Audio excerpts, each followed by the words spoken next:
Madaling araw na nga nung mga oras na 'to at nag-aasikaso na nga ang Ate Faith para pumasok sa school. Abay habang inaasikaso ko nga siya diyan, gising na nga ang aming bunso. At nangingialam na nga rin ng mga ginagawa ko. Kung ano-ano na naman nga ang kinakalkal. Hindi nga rin mapirme ang pagkatao niya. Na para bang pinaglay sa energy drink. Antok na antok pa nga ang Ate Faith niyan, pati nga ako dahil anong oras na nga kami natulog nung gabi. Lambingan lang muna nga kami ng bunso ko sa umaga. Pagkatapos nga namin maglambingan ng bunso ko ay sinuklayan ko na nga muna ang Ate Faith, tsaka ko nga ito inipitan. Abay may batang makulit nga dyan sa gilid. Alam na alam niya nga kapag may video nga ay nagpapakita nga siya. Papansin yarn.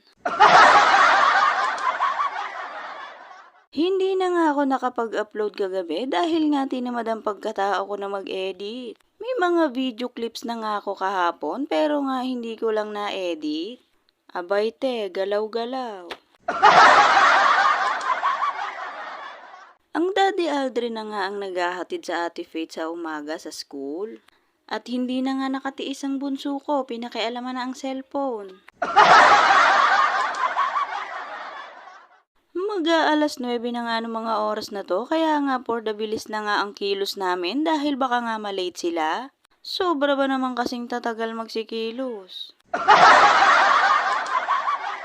Na para bang pagungyan sila.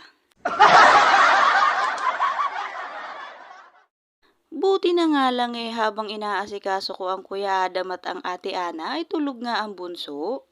Kaya nga walang nanggugulo sa amin. Sa sobrang aga ba naman kasing magising ayan, nakatulog ulit. Na para ba naman kasing siya ang papasok. Magaling na nga rin ang Kuya Adam kaya nga gusto niya na nga ulit pumasok. Excited pa nga yan sila magsipasok. Isinama ko na nga rin itong bunso ko sa paghatid nga sa ate at kuya niya. Hindi na nga rin kami umuwi dahil nga inantay na nga lang din namin sila. Naninibago nga siya sa paligid niya dahil nga maraming tao siya nakikita. Abay minsan lang naman kasi lumabas. Nakikipagkwentuhan nga rin ako sa mga kapwa ko mami dyan kaya nga hindi kami naboburyo. Abay for the topak nga lang ang batang ito dahil